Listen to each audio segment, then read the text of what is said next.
best you with Dr. Kyre, Adept, and Dr. Kevin Richardson. Have you ever had a day, an hour, a moment when you knew exactly who you are, in the right place, and knowing what you need to do? Would you like to feel the power and presence of being you at your best all the time?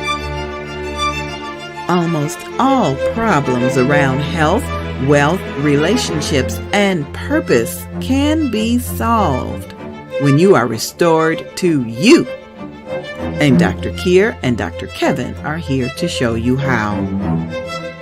Dr. Kyre uses Geotran human programming, human design, and activations to quickly and easily release you from the automatic patterns and inner glitches that block your healthy, wealthy, happy life. Dr. Kevin is a clinical hypnotherapist with decades of experience in releasing the subconscious fears, beliefs, and habits that cause or contribute to experiences you no longer wish to have. Dr. Kevin specializes in releasing obesity and your blocks to success. Dr. Kyre and Dr. Kevin are both passionate about helping people improve their lives in person, by phone, or on Zoom. Yes, it's as easy to change your life long distance as it is in person. So, join the paradox as Dr. Kyre and Dr. Kevin discuss their different approaches to clearing your subconscious and restoring you to you with speed, efficiency, and a sense of humor. It's time for being your best you with Dr. Kyre and Dr. Kevin. The Paradox. Welcome to the show.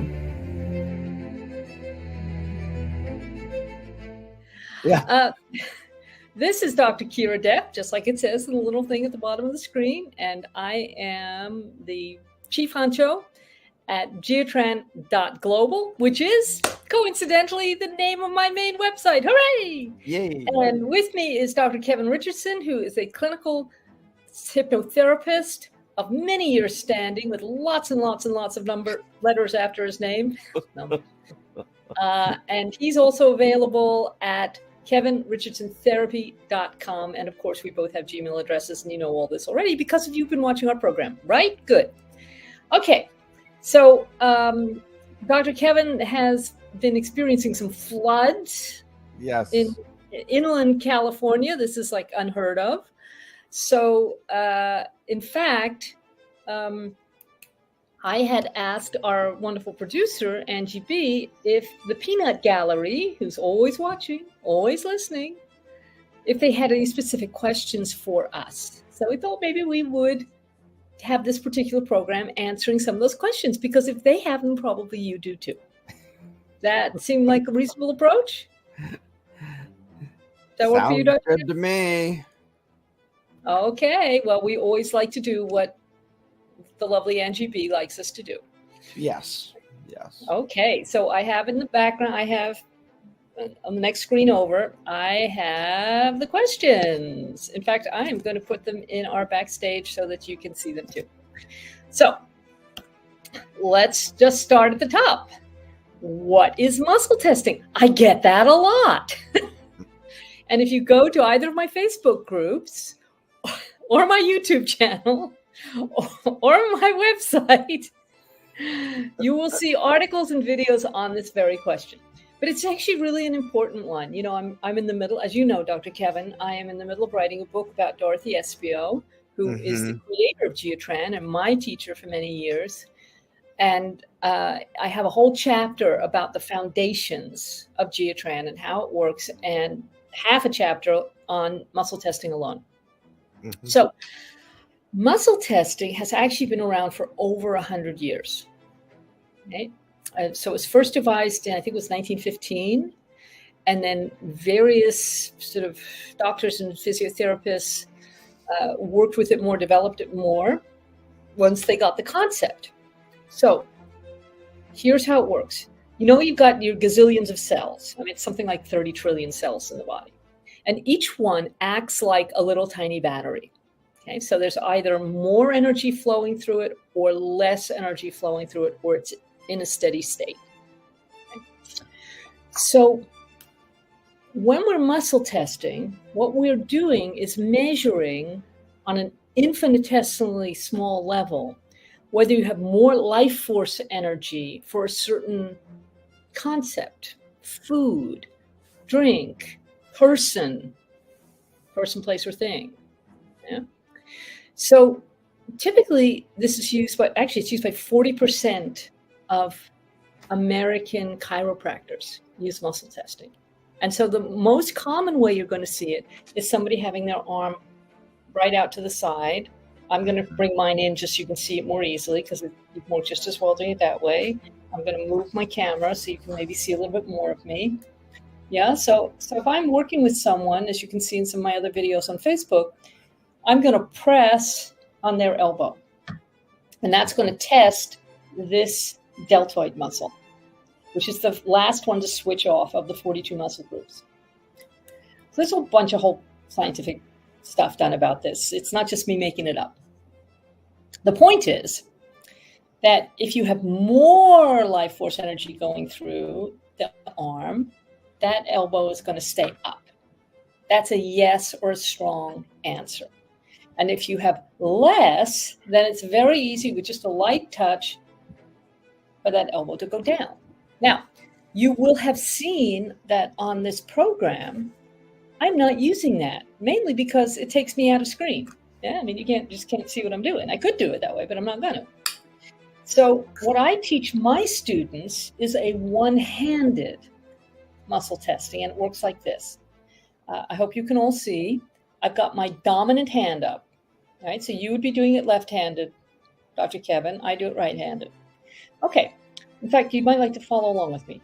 So I've got the thumb over the middle fingernails. Everybody see that? And I'm pushing back with that middle fingernail a little bit. So it's like a spring. Yeah. And now, as I say, if I'm teaching someone, I will just have them repeat after me. I now set my intention. I now set my intention. That when I reach a yes answer. When I reach a yes answer. My finger springs open like this. My fingers will spread open like this. Yeah. And then you just take it out and practice it. I recommend supermarkets and Chinese restaurants because you're going to start with questions. Well, you're actually going to start with questions you know the answer to. Like, my name is Kevin. Well, of course, if I do it on me, I get a no answer. Yeah. Why don't you try, Kevin? My name is Kevin. Yeah.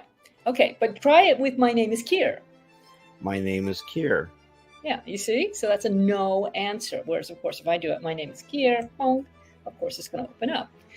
So you move on to questions that you don't know the answer to, but that are yes-no questions. Simple questions, unimportant questions. Please do not ask whether you should move to Texas and move in with your high school sweetheart, which I seriously had a new client ask that.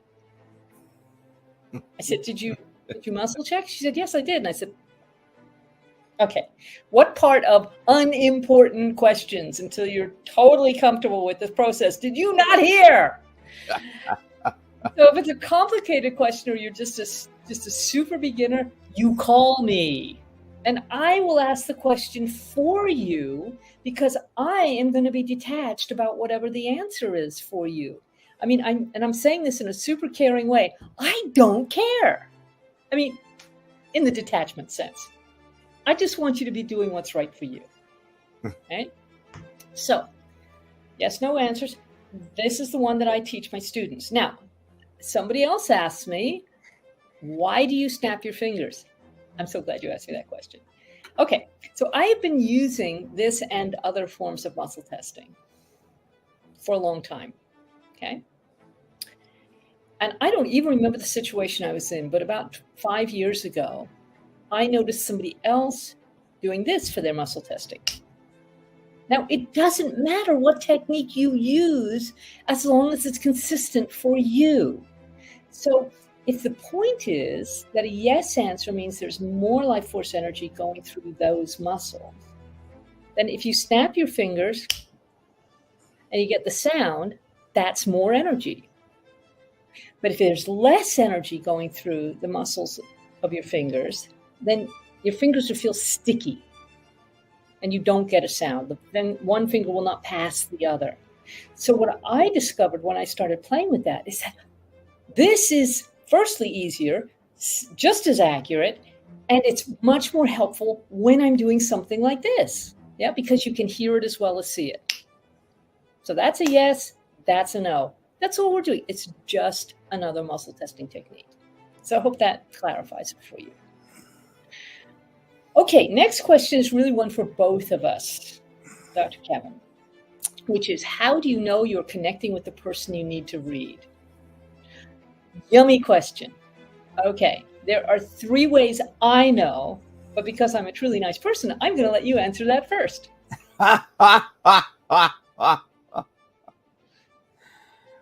Well, to really know if we're connecting with our client,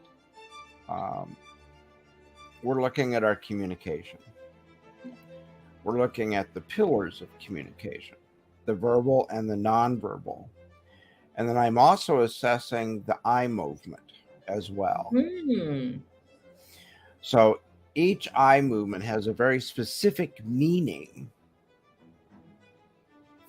in hypnotherapy. Okay. It's either they're searching for the answer, or they don't know the answer, or they're making it up. Remembering the answer. I'm sorry? Remembering is another one of the eye. Remembering the answer, yes. Yeah. So it depends if your eye is going to the left and looking up, or if it's going to the right, looking up, or just going sideways, either to the left or the right, or if it's looking down and going left or right. Mm-hmm. Mm-hmm. Yeah. And each of those movements have specific meanings with them. Mm-hmm. And so by looking at body language, looking at eye motion, I can tell I'm connecting with that client. Mm-hmm. Mm-hmm. So that's how I do it. Great. That's a perfectly good way to do it. Yeah. Mine is slightly different. Big surprise. We operate in different ways. We actually you wouldn't think so, of course, by the amount of time we spend laughing together, but we have quite different personalities and quite different modalities. So, of course, how I do it is going to be different. Okay. I have 26 years of listening in the field. Now, some bright person out there is going to say, what the heck does she mean by listening in the field? Okay. We are surrounded by energy fields. So we know about them on the physics level when we talk about electrical fields, magnetic fields, electromagnetic fields, gravity fields, electromagnetic gravity, and so on. I mean, this was actually the prime quest of Einstein's life, was the unified field theory. And in physics, there are actually 10 fields. Okay, but we're not going to go there because, hey. So what I was trained to do in Geotran was to listen in the field. Now, what might help is if you picture the field as this ocean of information, of data and energy. And people who are accustomed to looking at the ocean or swimming in the ocean, I mean the physical ocean, you'll feel the currents. You'll see some bits are lighter and some bits are darker, and you'll know what those mean just from your experience. Yeah, it's a learned skill. Well, picture a fish, or I was going to say penguin. That's not the word I was looking for. I think porpoise was the word I was looking for.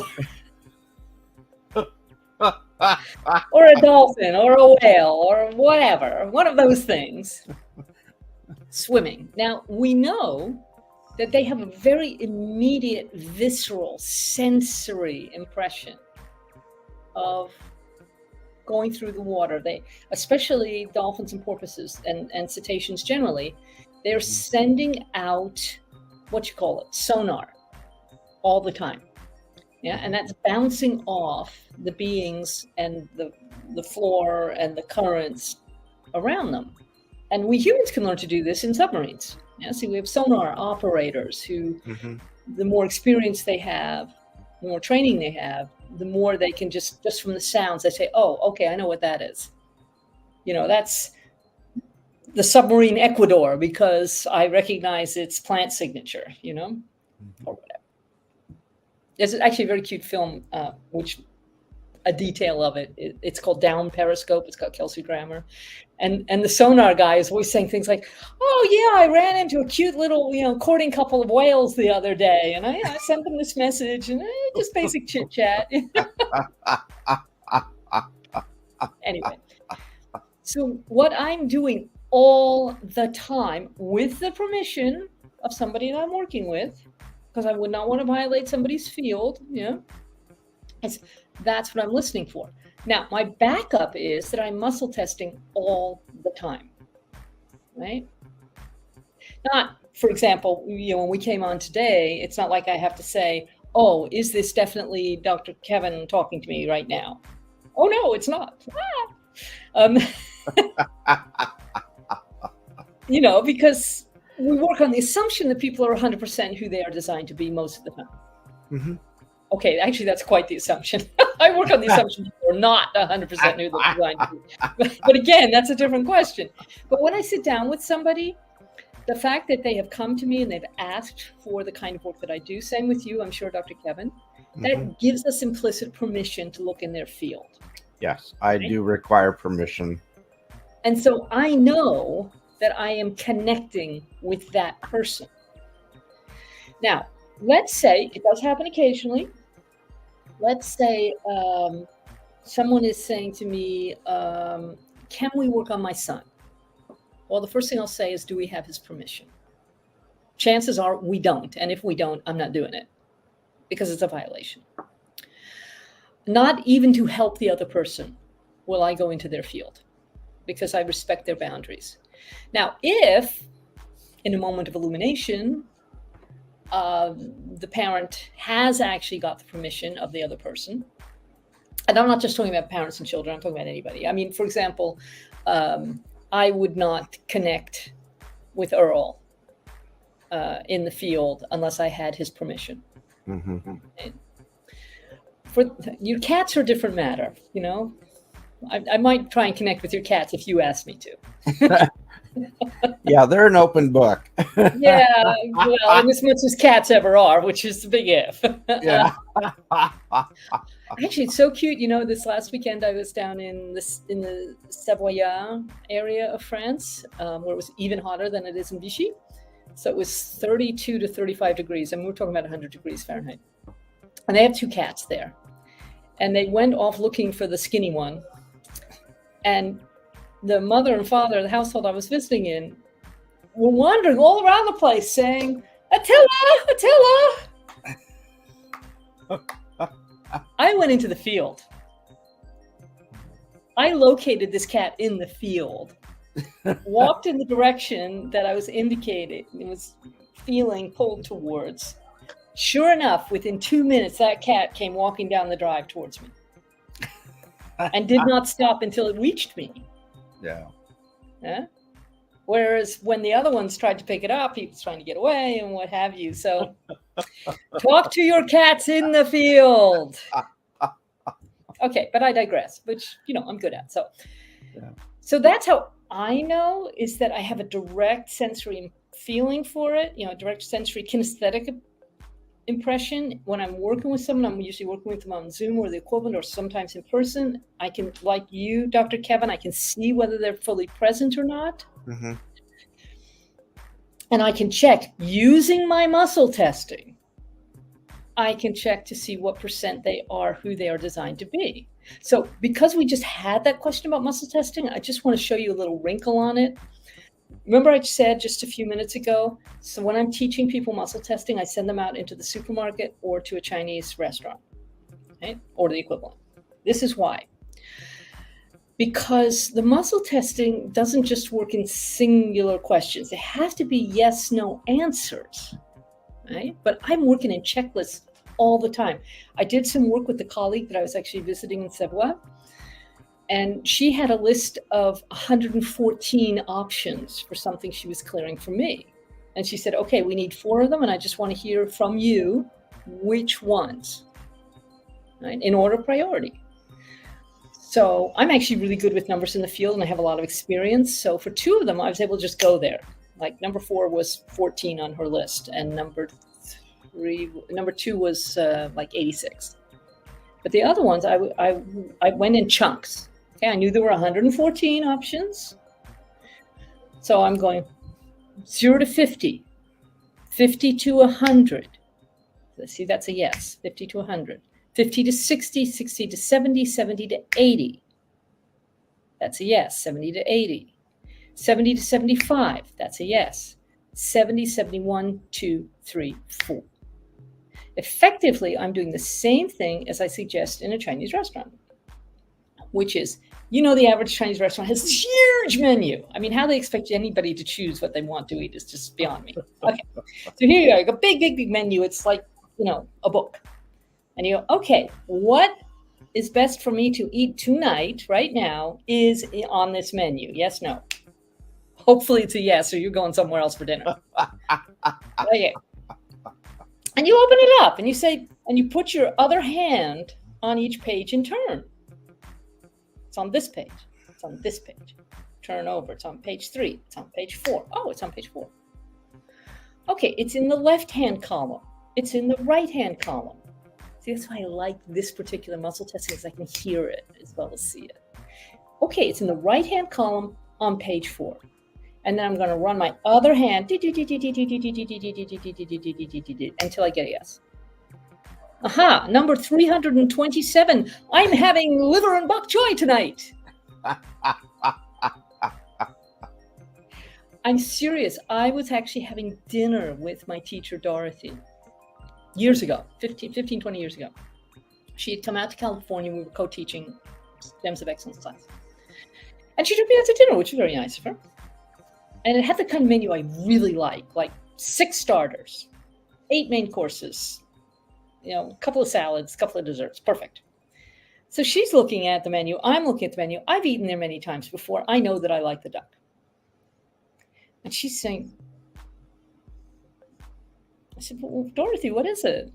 She says, well, I'm hearing to get the duck. She says, I don't like duck. I never order duck. And I said, well, the duck here is really, really good. So why don't you order the duck, and I'll order something that you do know that you like. And then if you don't like the duck, we'll just trade. So the duck duly arrived, and she tasted it and said, trade? No chance. She went through that thing like it was the best thing invented ever, ever, ever. And at the end of it, she said, well, now I can honestly say that I've ordered and eaten and enjoyed duck. So it was a new experience for her, but her field was switched on for duck, even though her brain was not. Mm-hmm. You see how this works? That's the beauty of muscle testing. It takes you up into spirit. It transcends and includes what you think, feel, believe, and desire. And you see how this works? So go out there and practice, damn it. Okay, so that's also one of the ways that I know that I'm connecting. I'll just muscle test for it. I am in the correct connection with this person. Yes, it is obedient. It is in alignment with my divine blueprint to work with this person. It's obedient for this person to work with me. It's obedient to the overall divine plan for us to work together at this time. I'll tell you, if any of those 3 is no, I don't work with them. Either they're supposed to figure it out by themselves, there's somebody else who's a better fit for them, or, as happens occasionally, I'm sorry to tell you, I'm going to get slammed. with whatever their contamination is. Mm-hmm. And I am not available for that. Muscle testing. Mwah. Okay, next question. As you can see, I can talk about muscle testing for a couple of hours pretty much without drawing breath. So we'll just move on. Yes. Number 4, does this help with allergies? Oh, what a great question. Oh, yes. Oh, yeah. Because an allergy or an addiction or dyslexia, in the field, they're pretty similar. They just have slightly different signatures. Here's how they're similar. Here's the overlap. Here's the middle of the Venn diagram. They all switch off your system, right? It's like both sides of the brain can't process whatever it is. So, for instance, let's say, I have my mug here, which only has water in it. So, but let's say it had something else, something maybe, Dr. Kevin, that you like that I probably wouldn't. Something.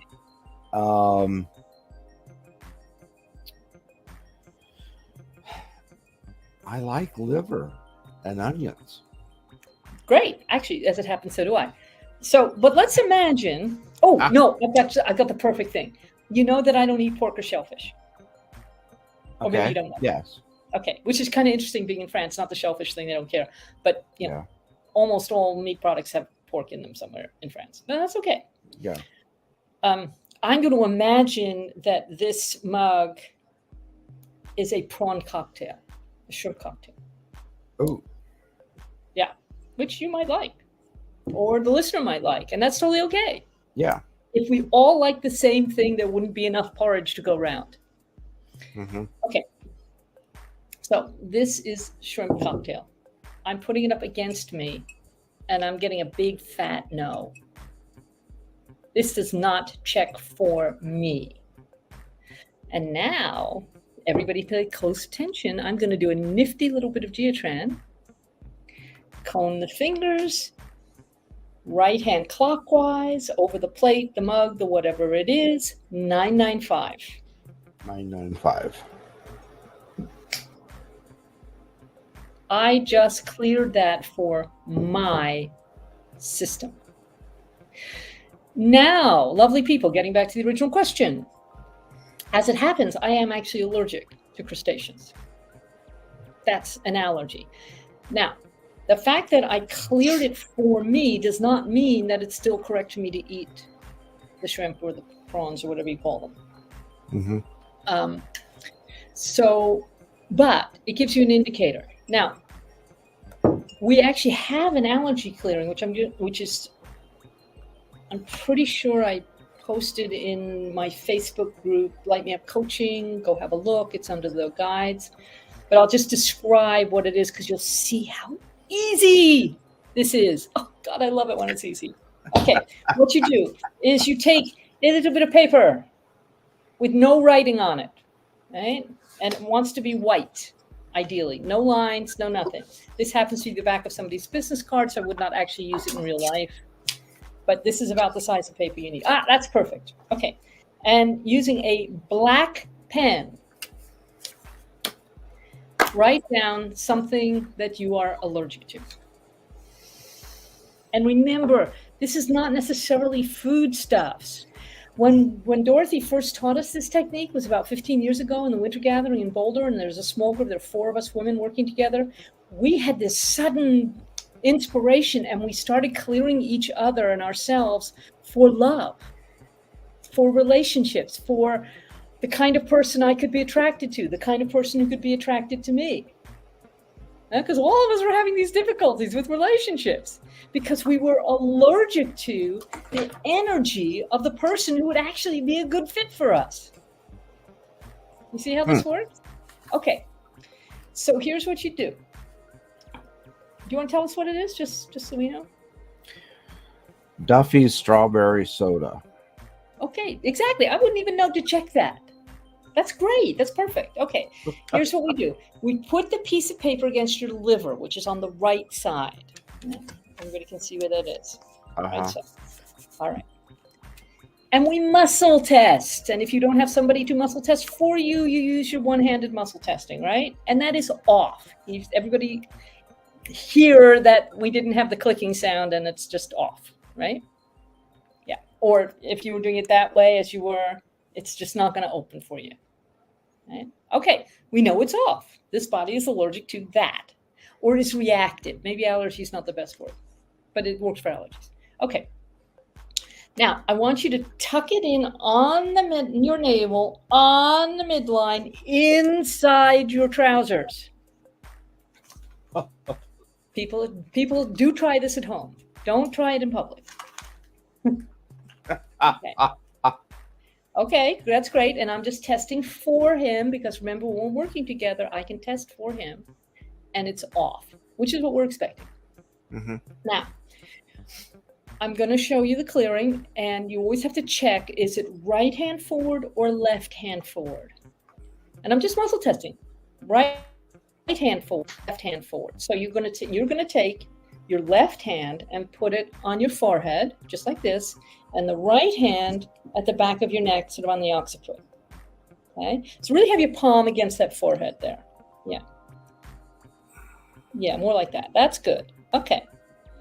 And we're just going to leave it there for, I don't know, 20, 30 seconds until I feel it go.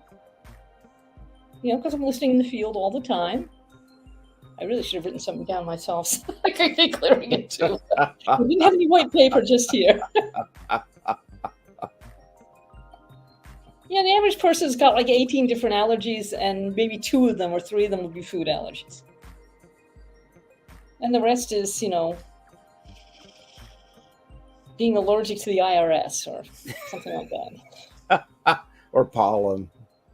Or pollen, or dust, or mice, or cockroaches, or other people's envy, or it doesn't have to be physical. That's what I'm saying. I've got a whole list, of course. Mm-hmm. Whoa. Okay. All right. So that's complete. I just felt it go. So I want you to pull out that bit of paper and put it back under your liver. So this is our post-test. You remember in Geotram, we always do pre-test, correction, post-test. Okay, we're just checking it there. So I want you to check it. Use your muscle testing. Yeah. He is now clear for that. If we are putting that into his field, it's not going to set off a reaction. So I encourage you to try this at home. It's actually a great way to help yourself with the muscle testing and a great way to reset your field. We do actually have another allergy clearing, but it's a little too complicated to get into. But I find this one works 95% of the time. Mm. And if you're struggling with it, get in touch with me, get in touch with Dr. Kevin. You also have allergy clearings, I think, in your toolkit, correct? I would really have to look. I have not worked with allergies. It doesn't mean that we don't have ways of working with them using the mind-body connection. Mm-hmm. Because going into the subconscious controls everything. Right. So my guess is that there is. I just haven't worked with them. Well, let me just propose a thought to you, and I could be totally wrong, but you know I'm not. You know your wonderful testimonial guy who wouldn't eat green vegetables. Right. What would you like to bet that he was allergic to the concept of vegetables? Okay. Yes. I would. You know? I could accept that. I could buy that. So it's just a way of framing it to see how to shift it. Right. And I mean, I know you handled it beautifully because he went off and decided to eat vegetables, and that's great. Right. But sometimes it's helpful or valuable when we have a different way of describing or defining what the issue is. So to answer your question, definitely I have stuff that works with allergies, and Dr. Kevin does as well. Of course, mine are faster. Yes, mine takes a few weeks. Yeah, Well, it's just getting on if we get on the normal train, take the scenic route, get you there in the end.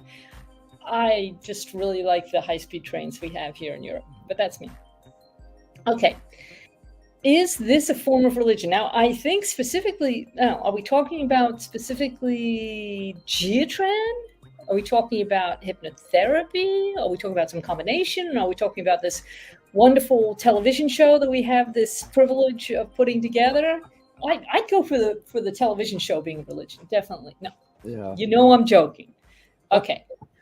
I can't speak about hypnotherapy. It does not check as a religion. I don't see how it could be a religion, but it is a question that people have asked about Geotran, because we do talk about God, we talk about spirit, we talk about the law, meaning universal law, not religious law.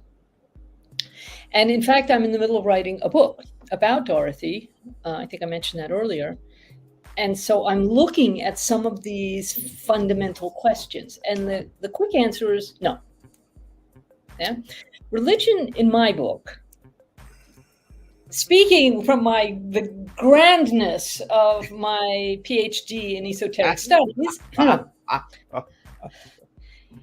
what I understand religion to be is a socially and culturally acceptable format for understanding God or spirit or superintelligence, or however you want to label that energy that transcends and includes humans, the way that spirit transcends and includes your psychology. I think it's a very tight analogy, actually. It's like above every. Let me back up a little. Dorothy always said, the glory of God is intelligence, and intelligence is truth and light. And above every glory is a higher glory, which means that above every light is a higher light, above every truth is a higher truth. And we're, as beings, we're always wishing to be in those higher levels. So one of the things I've really noticed about some of the great avatars, so obviously we're talking about Jesus Christ, we're talking about Muhammad, we're talking about the Buddha, and the prophets, if you're Jewish like me. The thing is, in every case, they are receiving information from the field at a level that the people around them don't understand. So they have to it's not that they have to find a culturally appropriate way of describing, it's that the people listening have to find a culturally appropriate way of receiving it. Because you can only understand up to the level that you are at. Correct. Right? So if we have a level 4 message coming into a level 5 tribal situation, which certainly would have been the case in the Israelite tribes, it's going to come out as something that tribalism can work with. Yeah, and then people learn their way up that kind of evolutionary ladder, so to speak, from a spiritual perspective, and then they have a different understanding. So we go from Old Testament law to New Testament law, for instance.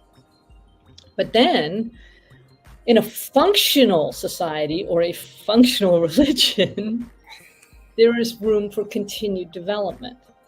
So then, in the US, for instance, we have this real struggle between the liberal end of the Christian churches and the conservative end of the Christian churches.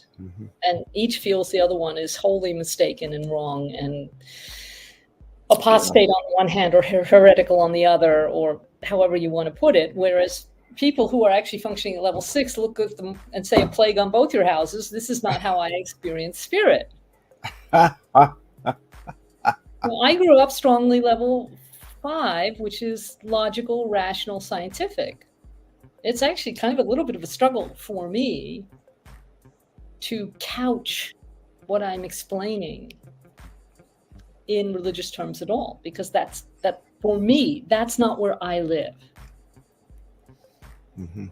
But what I've noticed about my work throughout my life is that I have a bridge energy. I'm like a translator energy. So I'm saying, hey, look, guys, here's something that I understand over here, and I get it that you don't understand it over here, but I can walk you across that bridge because I have experience at both ends of it.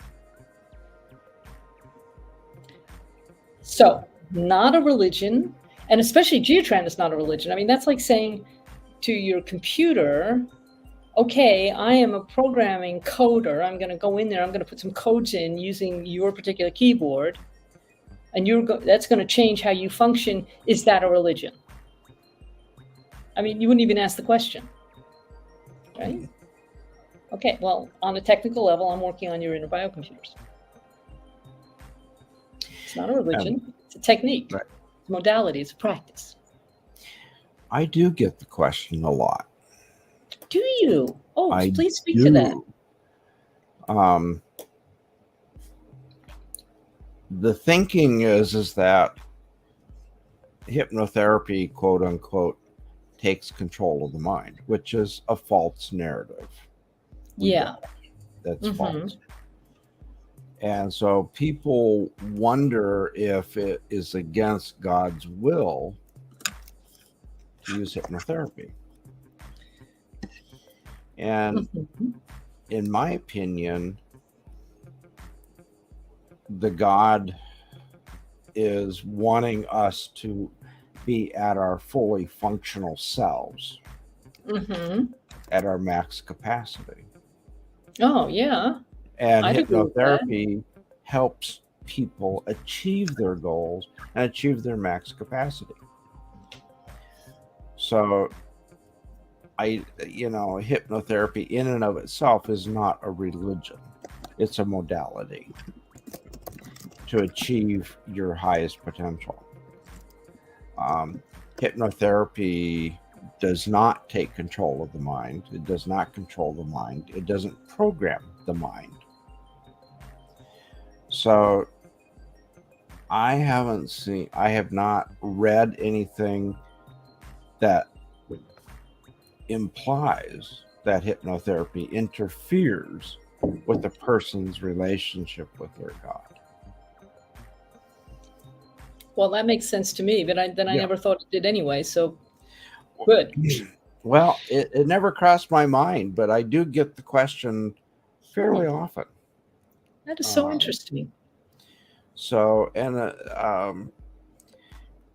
and I appreciate their asking the question, but it also demonstrates that they have limited knowledge. And so the opportunity is for me to educate them on how it does not interfere with their religion. Right.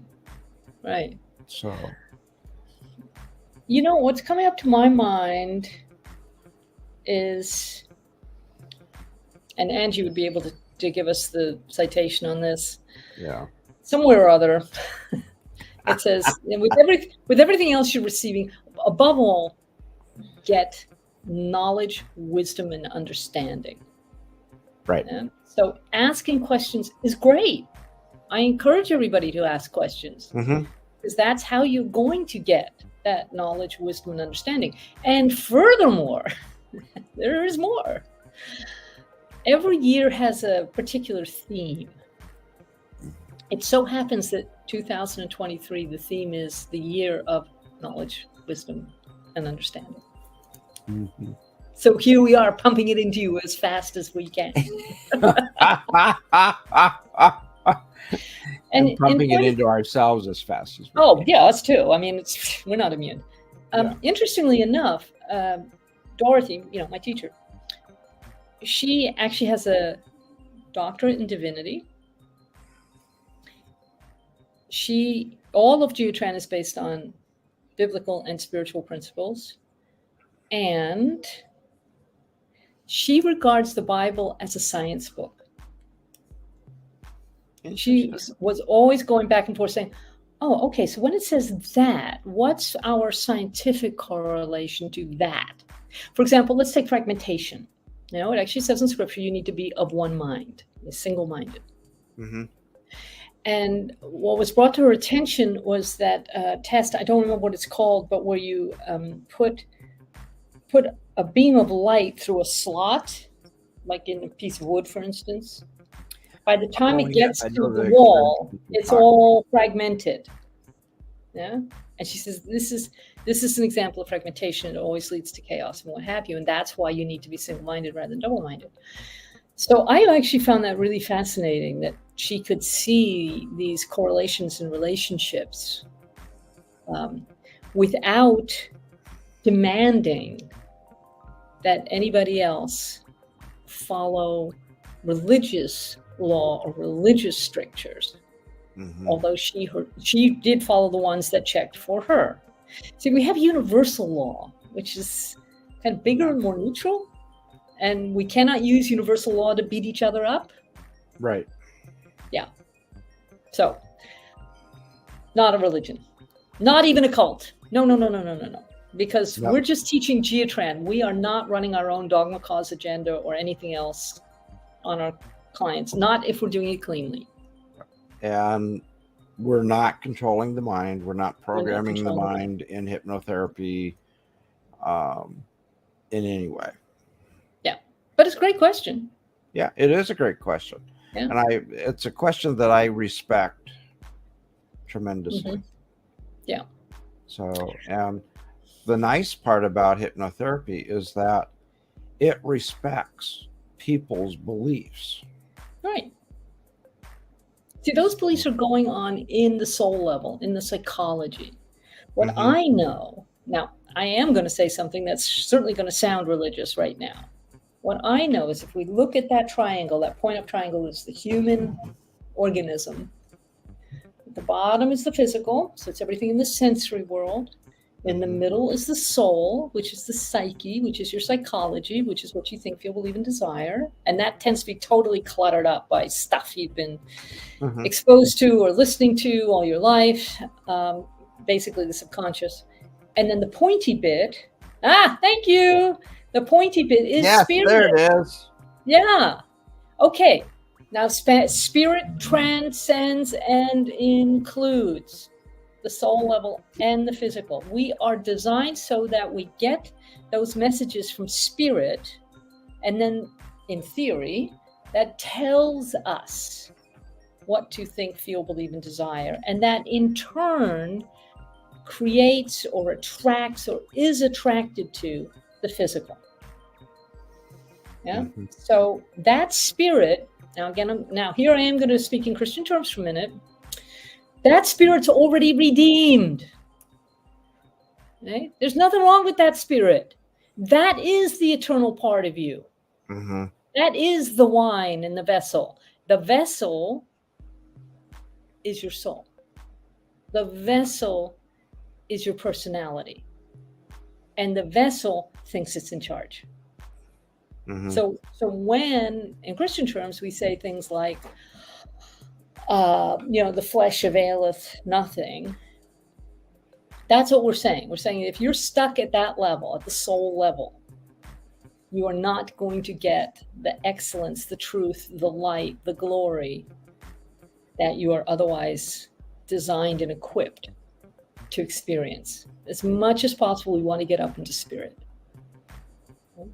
And how do you know when you're in spirit? I'm so glad you asked me that, because that's when you can actually be receiving in the field. That's when miracles are super easy. That's when you can ask for and receive in a very clear, simple way. That's when you get information that you go, wow, not what I would have expected, but it really feels right and it checks. Yeah. Yeah. Yeah. It's as simple as that. And you don't have to go to church or synagogue or mosque, or I have no idea where Buddhists go, but wherever they go. You don't have to do that in order to experience that. You just have to clear that soul level. So that's what I would say, at least in Geotran terms, not a religion. And furthermore, you don't have to demand that other people do it exactly the same way you do. Yeah. Woo. Oh, felt that one go in. Okay. I'm reading the field as we speak. Somebody needed to hear that. Yes. Okay, question number 6. What do all the symbols mean?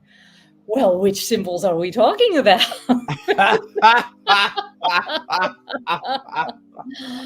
Okay. Now, my specialty is Geotran. I also have a practice of my own called activations. Okay, that's a Venn diagram. That's not a symbol. Take it away. Okay, that's more of a symbol. Okay, this is the point up pyramid, which is the human pyramid, and the point down pyramid, which is the God pyramid. And on a good day, when you're completely in balance in the point up pyramid and the point down pyramid, and they are in alignment with each other, they slide together and they form a Star of David. Now that's a symbol. Mm-hmm. The Star of David is a symbol of God in you and you in God. Mm-hmm. That's where we really want to be living, in that energy. Now, the symbols that we use in Geotran are really about sacred geometry. And sacred geometry is a vibration, the same way that music is a vibration. Right? So that's why the activations that, Spirit created in me and through me, are all sacred geometry, which you may have noticed this. I talk a lot. So for an auditory person like me, I'm saying to my guides, are you kidding me? There's no words here? You want me to just put sacred geometry on the screen for people? Really? Well, I guess I needed to learn something there. So I did as instructed until it checked. Right? And actually, I was talking to my colleague this last weekend, and I said, oh, by the way, I created 4 new integrations. Now, normally integrations is a word I use for Geotran work, and activations is what I use for my work. But integrations is what checked, so that's what I used. And they're for the number 12 computer, Praise Gratitude computer. So I presented them actually to my colleague. Now, I don't talk to my colleagues about the stuff that comes through me much, because we're connected through Geotran, which all came through Dorothy. She didn't even do the first integration. She just looked at it. She flipped through the file and she said, oh gosh, this is just beautiful. See, she just in the field, she could tell that the chunks of Geotran, there's part of what I was using, but also I was using some symbols, would reset her to somewhere that was advantageous for her to be. Because that's the point. We are like little radios, and we are transmitting all the time. We are receiving all the time. That's why it matters who you spend the most time with. Because what is your radio set to? And when I say spend the most time with, it doesn't have to be people in the body. Like, what are you reading? What are you watching? What pictures are you taking in? I was talking to somebody the other day. Oh, it's while I was away. It was my colleague's father, and he went on this little rave about ducks at the lake. And finally I said to him, it's not that I think you're wrong, it's that those are not pictures I choose to install in my brain where I'm going to then recreate those conditions. It's all about frequency. It's all about alignment. And so if you want to change what's going on in your outer life, then you change the frequency or vibration of what's going on in here. And if you think about it, that's what's happening with the laptop that's right in front of me right here, for instance. Yeah. I mean, I'm pressing the keys in a certain order, and the laptop takes that in as a sensory impression and assigns significance to the sequence.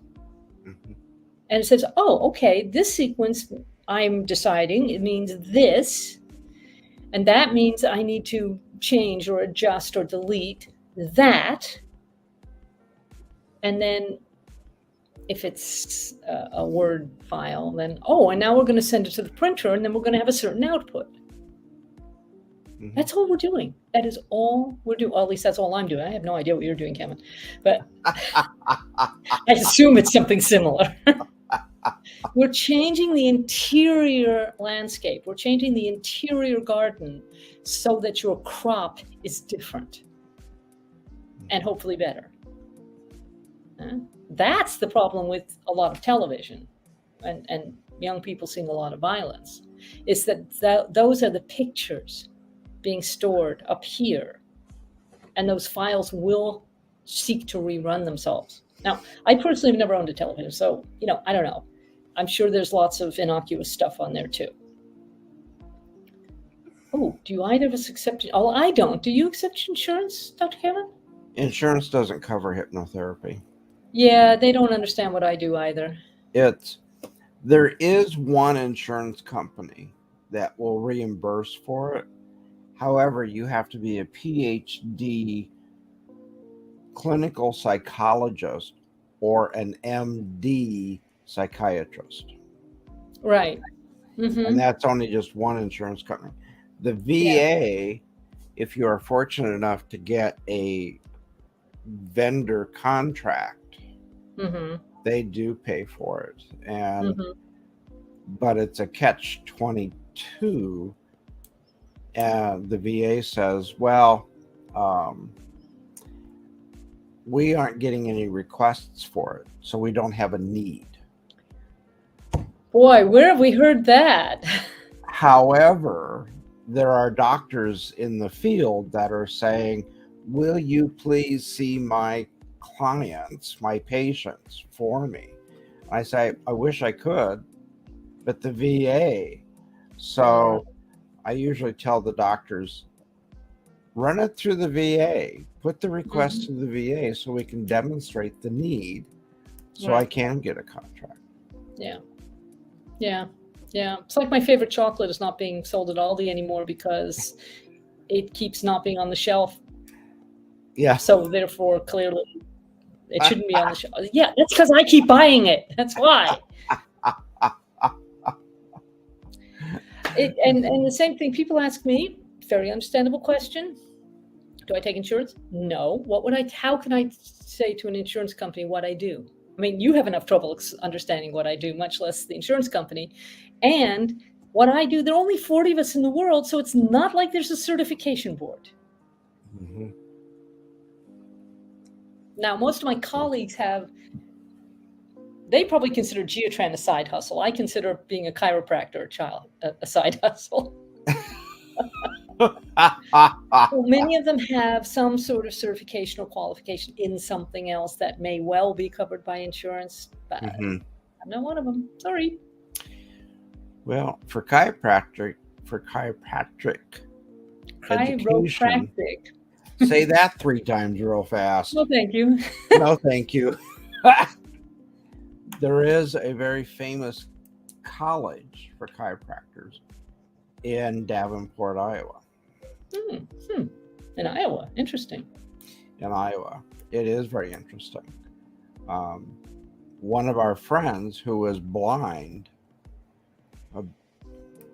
it's been 25 years ago. Now. We're running out of time, so compress it, Dr. Kevin. So he did go, and he was blind. Great. So I could absolutely see a place for a blind chiropractor because that actually helps you work in the field. Because you're getting the direct energy transmission. Oh, good for him. That's great. Yeah. So Dr. Cam, who's the senior instructor in Geotran International, now I'm Geotran Global, but I've learned from Dr. Cam. He's a chiropractor. Yeah. So, and a lot of the other senior people, they just have something else that they do that can give people a picture of how they can help. Whereas I'm just going straight for the jugular. trying to explain what Geotran can do for you. What Geotran can do for you is restore you to you, so you can then create your fabulous life with health and wealth and purpose and genius and all those things that are already built in. You just need to get in alignment with them. Yay me. Yay you. And for this purpose, you'll notice that I have this magic wand because everything helps. Ding. We are out of time again. Oh my gosh, where does this time go? Isn't this fun? Well, I like it. It is fun. It is fun. So, Dr. Kyre Adept, all is one word, at gmail.com.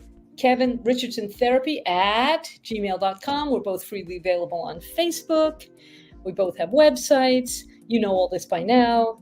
And we will talk to you soon, I feel sure. Yes. So thanks to our lovely producer, Angie B. Bye. See you next week. Bye.